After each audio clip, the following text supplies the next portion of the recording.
Today in Borat Seni studio, we have Zee Tan, a multidisciplinary artist, where his work has captivated audiences far and wide. Welcome to Borat Seni, Zee Tan. Thank you so much for having me. Hello, everybody. It's good to have you with us. Zee, can you please share with us a little bit about your background?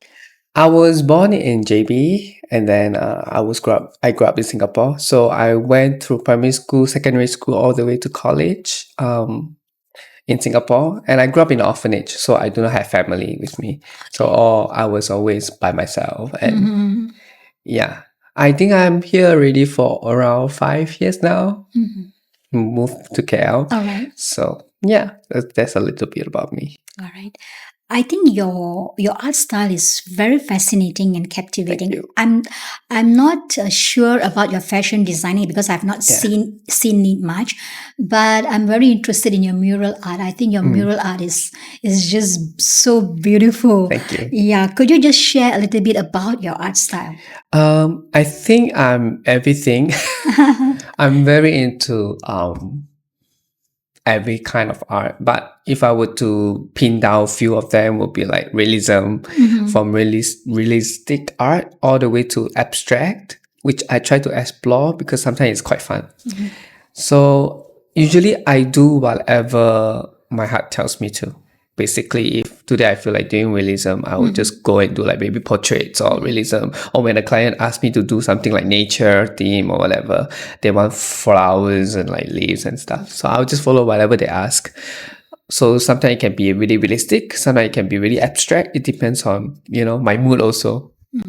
I think you need to be quite talented and absolutely have all this kind of technique and skills. It is not easy to find someone like you that able to do all sort of artworks. So that is really amazing. Argumentative, I think I'm not that good at, but thank you so much. I think you are. So far, I've seen your work. It is quite incredible. Thank you so much. All right. Z, let us dive into our next segment. Okay.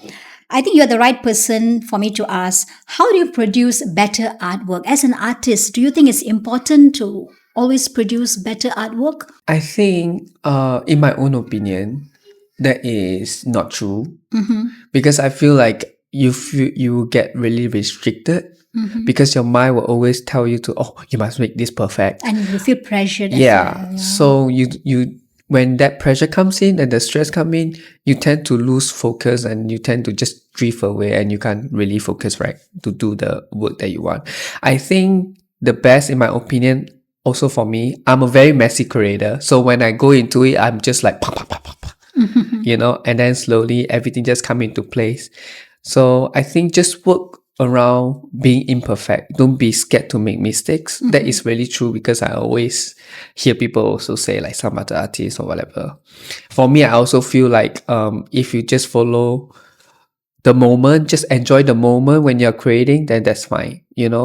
Whatever comes out, and then you just go along and it will turns out to be whatever that you want it to be. Although it will not, some of it will not look perfect at the end, it's okay.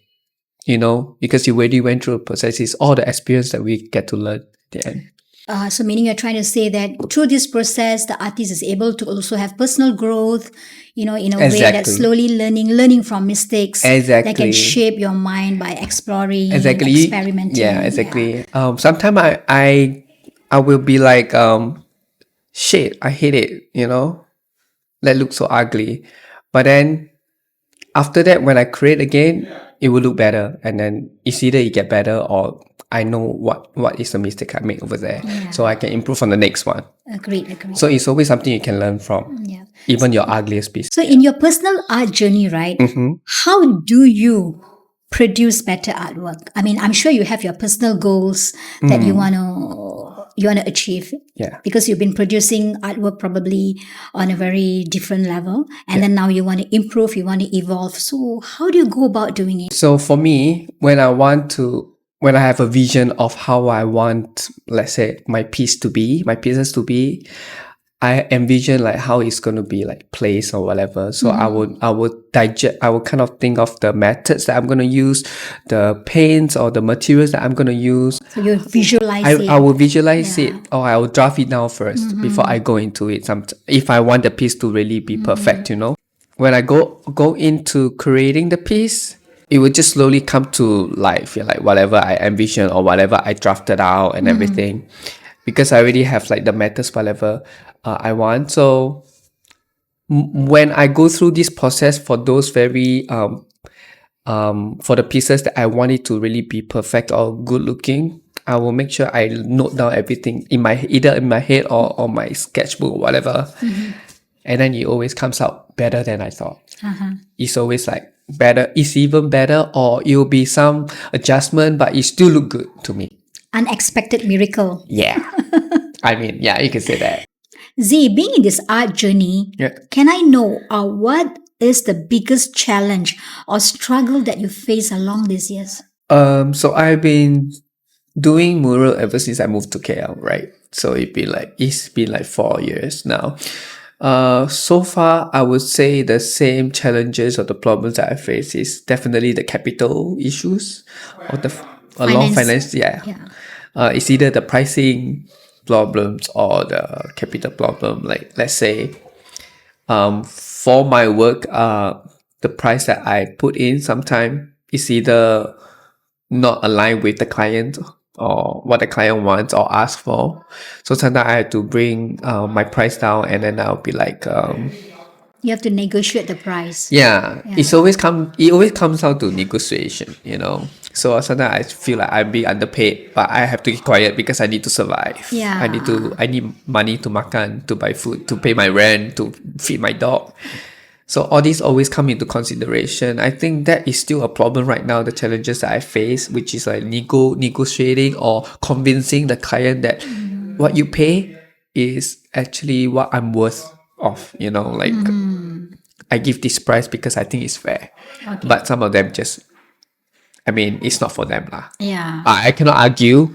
So I always take it as a win-win situation, as a growing point for me, for me to grow my portfolio also, you know. Yeah. And then also because I also do fashion and art at the same time. So I think the second challenges that I face all these years is labor. Labor. Always not enough manpower because I have to do everything by myself. Cutting, sewing. Yeah, and then if I get a mural project, like 1 week, I cannot do my sewing. And I need to focus on doing painting the walls, clients' walls. And I go back, so everything I need to do myself. So sometimes the time also constrain me. So I have so many things that I want to do, but there's always not enough time. Yeah. So there's also a challenge I face. So Z, is the demand for the mural in the market, is it high? I think right now it's getting more popular and competitive because I've been seeing like a lot of talented artists are coming out. But I think everybody has their own market. Every artist has their own market. So let's say every artist styles definitely is different. I would say. Yeah. So if they like mine, they'll come to me, or if they prefer artist style, they'll go to them. Yeah. Which is I can say, yeah, it's getting competitive, but also at the same time it's getting more popular now. More popular, yes. Because a lot of people are opening up shops Yeah, now. cafes. Yeah. It's very popular. Compared to COVID times, that was my worst rock bottom moment because everything got locked You cannot down. go out and do anything. I couldn't do, and I couldn't. After COVID, everything just shoot up. Especially this year for me, I've been fully booked throughout. That's great. Until now. Yeah. So I hope my schedule will continue to be like that because it means that if I get one job, I'm able to survive for a while. If I get a project, that I'll be able to, survive. But if I don't, so there's always some time up and down about being a mural artist or a full-time muralist, because there is a disadvantage. Because sometimes you don't know, there may be rainy days, 3 months, there might be no clients, no jobs. Yes. So you must make sure in one or like the upcoming month you get a really mega one. Yeah. So you're able to cover up for the months that you correct that you don't make up. Yeah. And Z, I have a question for you. If given a choice, being a fashion designer or a mural artist, which would you choose and which would you actually prefer to do? Out of a question, I would definitely take both. No, you only have to pick one. If given a choice, you have to only pick one. I'll go with fashion. Fashion. So Z, can I ask you, who's your role model in the fashion industry? Until now, I think I would say Alexander McQueen, but the one who died, the one who passed away, not the new one. Sorry. I only know Alexander McQueen makes beautiful bride gowns. Yeah. Yeah, So but nothing much about fashion that I know of.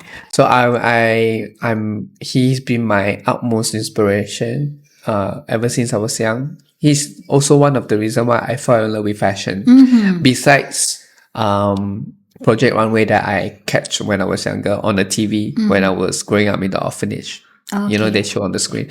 So that's where I started going into fashion, and I like, okay, that's my dream. I want to chase Wow. after it. Wow. Okay. Yeah. So Z, my last question to you. We have come to end of our session. Can you share with us if you have any future plans or project plans that you have in the pipeline for 2024 or 2025? For 2024-25, actually I'm right now in the midst of creating my mega collection, which is going to be a fashion show, aka as art exhibition. Wow, So there will be like paintings and also runways combined together into that's one. great.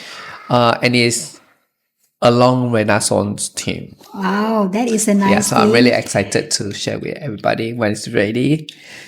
Yeah. Yeah, I wish you all the best for, Thank you so for this future project that you have. Thank you. So Z, thank you for coming to Borat Seni. Thank you so much for It having was me. great talking to you. Me too. It was really, I would say it was a vibrant session that we have. So thank you for sharing all your information, your insights. We are happy to have you with us Thank you so today. much for having me. Thank you, everybody.